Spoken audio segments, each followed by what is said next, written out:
الحمد لله نحمده ونصلي على رسوله الكريم أما بعد.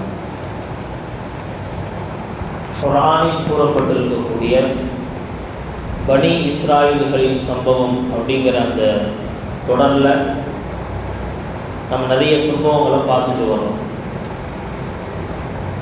அதில் அல்லாஹ் சுப்ஹானஹு வ தஆலா ஒரு ஊர்வாசிகளை பற்றி சொல்லி அந்த ஊர்வாசிகளுக்கு அல்லாஹ் சுப்ஹானஹு வ தஆலா என்ன செய்கிறான்னு சொன்னால், வாரத்துடைய புனிதமிக்க நாட்களில் எந்த விதமான உலக அலுவல்கள் செய்யக்கூடாது அப்படிங்கிற அந்த தடை போட்டு அதை அவர்கள் மீறியதற்காக அல்லாஹ் தண்டனை கொடுத்த அந்த சம்பவத்தை சொல்லி காட்டுறான். அல்லாஹ் தஆலா சொல்லி காட்டுவான், வஸ்அல்ஹும் அனில் கர்யத்தி அல்லதி கானத் ஹாதிரத்தல் பஹர். கடலோரத்தில் வாழ்ந்த அந்த கூட்டத்தாரை பற்றி நீங்கள் கொஞ்சம் அவர்களிடத்தில் கேட்டு பாருங்கள். அந்த யூதர்களிடத்திலும் அந்த வேதக்காரர்களிடத்திலும் நீங்கள் கேட்டு பாருங்கள். இது யஅதூன ஃபிஸ் ஸபுத், அவர்கள் சனிக்கிழமை விஷயத்தில் கொஞ்சம் என்ன செஞ்சிட்டாங்கன்னு சொன்னால் வரம்பு மீறி நடந்து விட்டார்கள். அது என்ன அசல் சம்பவம் அப்படின்னு சொன்னால், இது ஹஜ்ரத் தாவூத் அலைஹிஸ்ஸலாம் அவர்களுடைய காலத்தில் நடக்குது. சரிங்களா? இது யாருடைய காலத்தில் நடக்குங்க? தாவூத் அலைஹிஸ்ஸலாம். நம்ம ஏற்கனவே சொல்லியிருந்தோம், பனி இஸ்ராயில் அப்படிங்கிறது ஏதோ ஒரு நபிக்கு சொந்தமான உம்மத்து சமுதாயம் கிடையாது. பனி இஸ்ராயிலுடைய முதல் நபி ஹஜ்ரத் யூசுப் அலைஹிஸ்ஸலாம், அவருடைய கடைசி நபியாருங்க ஹஜ்ரத் ஈசா அலைஹிஸ்ஸலாம். இதுக்கு இடையில பனி இஸ்ராயல்களுக்கு அனுப்பப்பட்ட நபிமார்கள் ஆயிரக்கணக்கான நபிமார்கள் அனுப்பப்பட்டிருக்கிறார். அவர்களில் ஹஜ்ரத் தாவூத் அலைஹிஸ்ஸலாமுடைய காலத்தில் நடந்த சம்பவத்தை பற்றி தான் சொல்லப்படுது. இந்த மக்கள் எங்கே வாழ்ந்தாங்க அப்படிங்கிற அந்த புதியல் அமைப்பில் பார்த்தா அப்படின்னு சொன்னால், இவர்கள் தூர் சீனா மலைக்கும் மதியன் அப்படிங்கிற இந்த நகரத்திற்கும் இடையில செங்கடலை ஒட்டி வாழ்ந்த ஒரு மக்கள். அவர்களுடைய ஊருடைய பெயர் ஐலா அல்லது ஆயிலா. ஐலா அல்லது ஆயிலா. இந்த ஊர்வாசிகள் இவர்களுக்கு அல்லாஹ் தஆலா ஒரு கட்டளை இடுறார், சனிக்கிழமை மீன் பிடிக்கக்கூடாது. பொதுவாக கடற்கரை ஒட்டி இருக்கக்கூடிய மக்களுடைய வாழ்வாதாரமே என்ன அப்படின்னு சொன்னால், அவர்கள் மீனவர்கள். இவங்க மீன் பிடிக்கக்கூடிய சமுதாயம். ஏன் இவர்களுக்கு சொல்லப்பட்டுச்சு சனிக்கிழமை ஏன் மீன் பிடிக்க வேணாம்னு சொன்னான் அப்படின்னா, நம்ம அதுக்கு பின்னாடி இருக்கக்கூடிய ஒரு சின்ன விஷயத்தை விளங்கிக்கணும். இதற்கு முன்னால் வாழ்ந்த ஹஜ்ரத் மூசா அலைஹிஸ்ஸலாமுடைய கூட்டம், அதற்கு அடுத்து வாழ்ந்த ஹஜ்ரத் ஈசா அலைஹிஸ்ஸலாமுடைய கூட்டம், இவர்களுக்கு எல்லாத்துக்குமே அல்லாஹ் தஆலா என்ன செஞ்சாங்கன்னா, அந்தந்த நபிமார்களுக்கு ஒரு ஆப்ஷன் கொடுத்தா, வாரத்தில் ஒரு சிறந்த நாள் ஒன்றை நீங்கள் தேர்வு செஞ்சுக்கோங்க. மூசா அலைஹிஸ்ஸலாம் தங்களுடைய கூட்டத்தாருக்காக இந்த சனிக்கிழமையை தேர்வு செய்கிறாங்க. ஈசா அலைஹிஸ்ஸலாம் தங்களுடைய கூட்டத்தாருக்காக என்ன செய்கிறாங்கன்னு சொன்னால் ஞாயிற்றுக்கிழமை தேர்வு செய்கிறாங்க. முஹம்மது ஸல்லல்லாஹு அலைஹி வஸல்லம் என்ன செய்கிறாங்க, நமக்காக ஜும்ஆவுடைய நாளை தேர்வு செய்கிறாங்க. அதனால தான் பார்க்குறோம், சண்டே அப்படின்னு சொன்னாலே சர்ச்சுகள் எல்லாமே நிறைஞ்சிருக்கும். வெள்ளிக்கிழமை எப்படி நம்முடைய மஸ்ஜிதுகள் நிறையோ அது மாதிரி என்ன ஆகுது, சர்ச்சுகளும் என்ன செய்யணும்னு சொன்னால் சண்டேல நிறைஞ்சுவிடும். இதை யார் ஏற்படுத்தினது அப்படின்னு சொன்னால், அந்தந்த நபிமார்கள் வீக்லி ஒன்ஸ் எப்படி இருக்கணும்னு சொன்னால் ஒரு சிறப்பான நாள் அப்படிங்கிறதா இருக்கணும். நமக்கு புரிகிற மாதிரி சொல்கிறதா இருந்தால், நம்மளுடைய ஜும்மா வெள்ளிக்கிழமைன்னு சொன்னால் அவர்களுடைய ஜும்மா, கிறிஸ்துவர்களுடைய ஜும்மா ஞாயிற்றுக்கிழமை, யூதர்களுடைய ஜும்மா சனிக்கிழமை. இப்போ ஜும்மாவை பொறுத்த வரைக்கும் என்ன ஒரு சட்டம் அப்படின்னு சொன்னால், அல்லாஹ் தஆலா நமக்கு எவ்வளோ லேசாகி கொடுத்துருக்கான் அப்படின்னா, ஜும்மாவுடைய பாங்கு சொன்னதிலிருந்து 12:30 மணிக்கு சொல்கிறாங்கன்னா, அந்த நேரத்திலிருந்து ஜும்மாவுடைய தொழுகை முடிகிற வரைக்கும் ஒரு 1.5 மணி நேரம், 2 மணி வரைக்கும் வச்சுக்கலாமே. இந்த கேப்புக்குள்ளே நீங்கள் உலகத்துடைய எந்த வேலையிலும் ஈடுபடாதீர்கள், எந்த வியாபாரமும் செய்யாதீங்க. அந்த நேரத்தில் செய்யப்படக்கூடிய வியாபாரம் ஹராம், அந்த நேரத்தில் சம்பாதிக்கக்கூடிய சம்பாத்தியம் ஹராம். அந்த நேரத்தில் வரக்கூடிய லாபத்தை எடுத்து நம்மளுடைய காசு உள்ள இடத்துல போகிறோம், கேஷ் பாக்ஸில் போடுறோம்னு சொன்னால் ஒரு ஹலாலையும் ஒரு ஹராமையும் கலந்துட்டோம். அதனால் அந்த நேரத்தில் எதுவுமே செய்யாது. இது எத்தனை மணி நேரத்துக்கு? 1.5 மணி நேரத்துக்கு. ஆனால் இந்த 1.5 மணி நேரம் நம்ம எப்படியெல்லாம் யோசிக்கிறோம் அப்படின்னு சொன்னால், இந்த 1.5 மணி நேரத்தில் வந்து வேறு யாராவது கடையில் உட்கார வச்சுக்கலாமா, பெண்களை கடையில் உட்கார வச்சுக்கலாமா, நாம் இருந்தாலும் எனக்கு தானே கடமை, முஸ்லீம் அல்லாத மக்களுக்கு கடமை இல்லைல்ல அப்படின்னு நிறைய யோசிக்கும். இந்த மாதிரி நிறைய தந்திரம் செய்தவர்கள் தான் இந்த சனிக்கிழமை வாசிகள். அஸ்ஹாபு சபுர், அல்லாஹ் இவங்களை பேசும்பொழுது என்ன சொல்கிறான்? சனிக்கிழமை வாசிகள் அப்படின்னு சொல்கிறோம். சரி, இப்போ இந்த ஐலாங்கிற இந்த ஊரில் வாழ்ந்த இந்த மக்களுக்கு அல்லாஹ் தஆலா என்ன சொன்னான்னா, நீங்கள் சனிக்கிழமை மீன் பிடிக்கக்கூடாது. முந்தைய காலத்தில் வாழ்ந்த இந்த பனி இஸ்ராயல்களுக்கு இந்த சனிக்கிழமை அவர்களுடைய ஜும்மாவுடைய நாளில் ஒரு நாள் முழுக்கவே எந்த வேலையும் செய்யக்கூடாது. நமக்காக 1.5 மணி நேரம் கேப்பு, அவங்களுக்கு எப்படிங்க ஒரு நாள் முழுக்கவே எந்த வேலையும் செய்யக்கூடாது. எந்த அளவுக்கு சொல்லப்படுதுன்னா, பனி இஸ்ராயல்களில் அன்றைய ஒரு நாள் அடுப்பு கூட எரிக்க மாட்டாங்க, உணவு கூட சமைக்க மாட்டாங்க. முழுக்கவே இபாதத்தில் என்ன செய்வாங்க? தன்னை அர்ப்பணிச்சுக்குவாங்க. முழுக்க வணக்கத்திலேயே ஈடுபடுவாங்க. இப்படி என்ன அப்படின்னு சொன்னால் அவர்களுடைய சனிக்கிழமை நாள். இதில் சில பேர் என்ன செய்கிறாங்கன்னு சொன்னால், அந்த மீனவர்கள் கடலோரத்தில் வாழ்ந்தவங்க சனிக்கிழமை இவர்களுக்கு கடலோரத்தில் நிறைய மீன் வருது. சனிக்கிழமை கடலோரத்தில் நிறைய மீன் வருது. ஏற்கனவே நிறைய இந்த பனி இஸ்ராயில் அப்படின்னு சொன்னாலே அல்லாஹ்வுடைய நிறைய நியாமத்துகளை அனுபவிச்சுக்குவாங்க, பாக்கியங்களை அனுபவிச்சுக்குவாங்க, அனுபவிச்சு அல்லாஹ்வுக்கு மாறு செய்வாங்க. அதற்கடுத்து தண்டனையும் வாங்கிக்குவாங்க. இதே தான் இவங்களுடைய வேலை. இப்போ என்ன அப்படின்னா, அல்லாஹ் இதையும் அவர்களுக்கு சோதனைக்காகத்தான் கொடுத்தான். பார்க்கலாம், உங்களில் யார் என்னுடைய கட்டளையை ஃபுல்லாக என்ன செய்றீங்க, முழுசாக ஃபாலோ பண்ணுறீங்கன்னு பார்க்கணும். இப்போ என்ன செய்கிறாங்கன்னு சொன்னால், அந்த மக்கள் கொஞ்சம் கொஞ்சமாக இப்போ தந்திரங்களை கையாளுறாங்க. எப்படி இந்த மீனை பிடிக்கணும் ஏன் அப்படின்னு சொன்னால், அல்லாஹ் தஆலா சொல்கிறான், இது தத்தீஹிம் ஹிதானுஹும் யௌம சப்தீஹிம் ஷுர்ரா. அப்படி சனிக்கிழமை வந்துருச்சுன்னா எப்படி தெரியுமா, மீன் கடலோரத்தில் அப்படி முன்னாடி வந்து கரை நின்று ஆட்டம் போடுமா, அப்படி குதிக்குமா, எங்கே பிடிச்சி காட்டுறீங்க, எங்கே பிடிச்சி காட்டு அப்படின்னு சொல்கிற மாதிரி இருக்குமா. இந்த மக்களுக்கு தூரத்திலிருந்து அதை மீன் பிடிக்கிற ஆளுக்கு அதுதான் வாழ்வாதாரம் போது அதை பார்க்கும்போது எப்படி இருக்கும். ஒரு சீசன் வியாபாரிக்கு அந்த சீசன் வந்துருச்சு அப்படின்னு சொன்னால் அவர் தூக்கமே போயிடும், அவருக்கு தூக்கமே போயிடும். சாப்பிட்றதை மறந்துடுவார், தூங்குறதை மறந்துடுவார், எல்லாத்தையும் மறந்துடுவார். அந்த நேரத்தில் யாராவது ஃபங்க்ஷன் வச்சா, பாய் இது சீசன் டைம், ஃபங்க்ஷனுக்கு நான் வரமாட்டேன், நீங்கள் ஓப்பனாக பேசிடுறது. ஆமாங்க, இது வர முடியாது. இதை அனுசரித்து அவங்க ஃபங்க்ஷன்கள் எல்லாம் மாற்றுறதெல்லாம் இருக்குது. அவங்க வீட்டுடைய பல ஃபங்க்ஷன்கள் மாறுறது இருக்குது. ஏன் அப்படின்னு சொன்னால், அந்த சீசனில் அது என்ன எல்லாமே சூடு பிடிச்சிருக்கும். அது மாதிரி இவங்க மீன் பிடிக்கக்கூடியவர்கள் மீனை கண்ணில் பார்த்தா எப்படி இருக்கும், இந்த மீனை பிடிக்கலாம் அந்த மீனை பிடிக்கலாமாங்கிற மாதிரி அது முன்னாடி வந்து நின்று. இப்போ என்ன செய்கிறாங்க, இந்த மக்கள் யோசிக்கிறாங்க, நல்லா பிடிக்கக்கூடாதுன்னு சொல்லிட்டான். ஆனால் இவ்வளோ மீன் வந்து நிற்குது, சரி ஞாயிற்றுக்கிழமை பிடிச்சிட்டு போக வேண்டியது தானே. அல்லாஹ் தஆலா சொல்கிறான், வயௌம லா யஸ்பிதூன லா தஅதீஹிம் கதாலி. சனிக்கிழமை முடிஞ்சு ஞாயிற்றுக்கிழமை காலையில் போய் பார்த்தா நேற்று பார்த்த எந்த மீனுமே அங்கே இல்லை.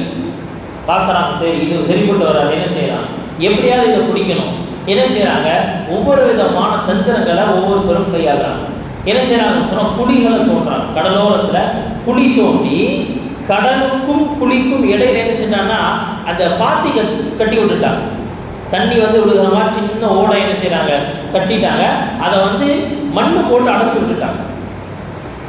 சனிக்கிழமை அந்த மீன் எல்லாம் வந்துருச்சோடனே அப்புறம் என்ன செய்யறது, அந்த ஓடையை ஓப்பன் பண்ணி விட்டா அப்படியே தண்ணி வர வர மீனும் சேர்ந்து வந்து என்ன செய்யறது, தப்புன்னு என்ன செய்யறதுன்னு சொன்னால் அந்த குழிக்குள்ளே விழுந்துருது, அந்த சின்ன தொட்டிக்குள்ளே விழுந்துருது. அடைச்சி வச்சு என்ன செய்வாங்க, ஞாயிற்றுக்கிழமை காலையில் போய் மொத்தமாக ஆடிடுது. அதுக்கடுத்து இன்னும் சிலர் வெள்ளிக்கிழமையே போய் என்ன செய்யறதுன்னு சொன்னால் வலையை கடலோரத்தில் உரிச்சு வச்சு வந்துடுது. சனிக்கிழமை வந்த மீன் எல்லாம் வலையில் சிக்கி இருக்கும், ஞாயிற்றுக்கிழமை காலையில் போய் அப்படியே வலையில் தூக்கணும், அவ்வளோ மீன் சிக்குது. சிலர் என்ன செய்கிறாங்க, இப்படி செஞ்சாங்கன்னா மீனை பிடிச்சிருவாங்க. சனிக்கிழமை பிடிச்சி வாலில் என்ன செய்வாங்கன்னா கைத்தை கட்டி என்ன செய்யறது, விட்டுறது. கடலோரத்தில் ஒரு பெரிய குச்சி வச்சு என்ன செய்யறதுன்னு சொன்னால் அதில் கட்டிடுவாங்க. மீன் என்ன செய்யும்? அந்த வாலில் அந்த கயிறு இருக்கக்கூடிய நிலையிலே சுற்றிக்கிட்டே இருக்கும். ஞாயிற்றுக்கிழமை காலையில் போய் சில என்ன செய்யணும்? மொத்தம் எடுத்துருவோம். இப்படி எதை என்ன செய்யறாங்க? செஞ்சுட்டு இருக்கிறாங்க. அவர்களில் வாழ்ந்த உலமாக்கள், அவர்களில் வாழ்ந்த நல்லடியார்கள் போய் சொல்கிறாங்க, எப்பா நீ செய்கிறது ரொம்ப தப்பான காரியம். எல்லாம் இன்னைக்கு ஒரு நாள் வேணாம்னு சொல்கிறாங்க, விட்டுற வேண்டியது தானே, எதுக்கு தேவையில்லாமல் இப்படி பண்ணிகிட்டு இருக்கிறீங்க அப்படின்னு போய் சொன்னால், அடம் வாழ தெரியாத பசங்க இவங்க அப்படி என்ன செய்கிறது? இவங்களை போட்டு என்ன செய்கிறதுன்னு சொன்னால் கலாய்க்கிறது. இவங்களை என்ன செய்கிறது? கழுவி ஊற்றுறாங்க. இவனுக்கு இந்த வேலையே இல்லைப்பா, ஏதாவது சொல்லிட்டு வந்துடுவாங்க, இப்படியே சொல்லிக்கிட்டே இருக்கிறாங்க. ஒரு கட்டத்துக்கு மேலே என்ன செய்ய முடியலன்னா, இவங்க பார்த்தாங்க, ஏற்கனவே நம்ம சமுதாயம் ஆரம்ப காலத்திலிருந்தே வேதனைன்னு சிக்கியிருக்கு. மறுபடியும் நாம் இவங்களோட சேர்ந்து இருந்தோம் அப்படின்னு சொன்னால் நல்லா மாட்டிக்கும் அப்படின்னு யோசனை செஞ்சுட்டு இருக்கிறாங்க. இப்போ இதுக்கு இடையில ஒரு குரூப் தடை செய்யக்கூடியவர்கள், இன்னொரு பக்கம் பாவம் செய்கிறவங்க, இந்த ரெண்டையும் வேடிக்கை பார்க்குற ஒரு குரூப் என்ன செய்கிறாங்க? பார்த்துக்கிட்டே இருக்கிறாங்க. இவர் போய் அவர்கிட்ட பேசுகிறாரு, அவன் என்ன செய்கிறான்? அப்படியே கேவலமாக பேசி அனுப்பிச்சுக்கிறான். சொன்னானா அவன் தான் கேட்க மாட்டேங்கிறான்ல, உங்களுக்கு எதுவும் தேவையில்லாத வேலை, போங்க பயங்க வேலையை பாருங்க அப்படின்னா, எதுக்கு இதெல்லாம் சொல்லிட்டு இருக்கிறீங்க? அவர் அழகான வார்த்தையை சொன்னாரா, பாலும் மஅதீரத்தன் இலா ரப்பிக்கும். நாளைக்கு அல்லாஹ்ட்ட தப்பிக்கிறதுக்கு ஏதாவது ஒன்று வேணும் இல்லைப்பா. இந்த மக்கள் தப்பு செஞ்சுட்டு இருந்தாங்க, இது நீ சொன்னையா அப்படின்னு கேட்டா, எல்லாம் நான் சொன்னேன், இதை செய்யாதடா அப்படின்னு சொன்னனே அப்படின்னு சொல்றதுக்காக, நான் தப்பிப்பதற்காக ஏதாவது வார்த்தைகள் எனக்கு வேணும்ல நீக்கலாம். இந்த இடத்துல நாம் கொஞ்சம் யோசிச்சு பார்க்க வேண்டியது, நாம் எல்லாத்தையும் போய் தடுக்கிறதோ எல்லாத்தையும் நல்லது செய்ய வைக்கிறது அப்படிங்கிறது அடுத்த கட்டம். முதல் கட்டமாக என் குடும்பத்துக்குள்ள என்னுடைய மனைவி, என்னுடைய குழந்தைகள், என்னுடைய உற்றார் உறவினர்கள், என்னுடைய தாய் தந்தையர்களிடத்தில் இவர்களிடத்திலாவது சொல்லலாம்ல. தொழுகையை பற்றி சொல்லலாம், இதை செய்யாதீங்கன்னு சொல்லலாம், செய்யக்கூடிய காரியங்களை சொல்லலாம், ரமதானுடைய மாதத்தை பற்றி சொல்லலாம், எவ்வளோ விஷயங்கள் நம்ம எங்கே சொல்ல முடியுமோ அங்கேயும் சொல்லலை அப்படின்னு சொன்னால் அல்லாஹ்ட்ட நாம் பிடிபடுவோம். அதனால் இனி ஒரு விஷயம். இப்போ இங்கே என்ன நடக்குது அப்படின்னா, இவங்க போய் சொல்லி பார்த்தா கேட்குற மாதிரி இல்லை. கடைசி என்ன செஞ்சாங்கன்னா, ஒரு பெரிய செவுறு வெட்டிட்டாங்க. அந்த ஊரை என்ன செஞ்சாங்க? ரெண்டாக பிரிச்சாச்சு. இங்கே இருப்பவர்கள் எல்லாம் நல்லவர்கள், அங்கே இருக்கிறவர்கள் எல்லாம் தீயவர்கள் அப்படிங்கிற மாதிரி. இதே நடைமுறையில் ஒரு நாள் என்ன ஆச்சு அப்படின்னு சொன்னால், தீயவர்கள் வாழக்கூடிய பகுதியிலிருந்து சத்தமே இல்லை, எந்த சத்தமும் இல்லை. ஒரு பெரிய குரூப் வாங்குறாங்க, எப்போ பார்த்தாலும் இவங்க கத்திட்டு இருப்பாங்க. அப்படின்னா அந்த இடத்துலேருந்து சத்தமே வரல அப்படின்னு இந்த நல்லவர்களுக்கு ஒரு விதமான இது பயம் ஏற்பட்டு, என்ன ஆச்சுன்னு தெரியலையே, ஏன் சத்தத்தையே காணும், என்ன செய்கிறாங்க? அப்படியே மெதுவாக அந்த பகுதியை பார்த்தா அங்கே ஒரு மனுஷனையுமே காணும். அங்கே ஒரு மனுஷனையுமே காணும். எல்லாமே எப்படி இருக்கிறாங்க? குரங்குகளாகவும் பன்றிகளாகவும் இருக்கிறாங்க. இந்த பார்த்து பகுதி போனவங்க என்ன செய்கிறாங்கன்னு சொன்னால், கதவை திறந்து அந்த பகுதிக்குள்ளே உள்ள நுழைஞ்சா எல்லா மனிதர்களும் உருமாற்றம் செய்யப்பட்டு விட்டார்கள். எல்லா மனிதர்களும் உருமாற்றம் செய்யப்பட்டுட்டாங்க.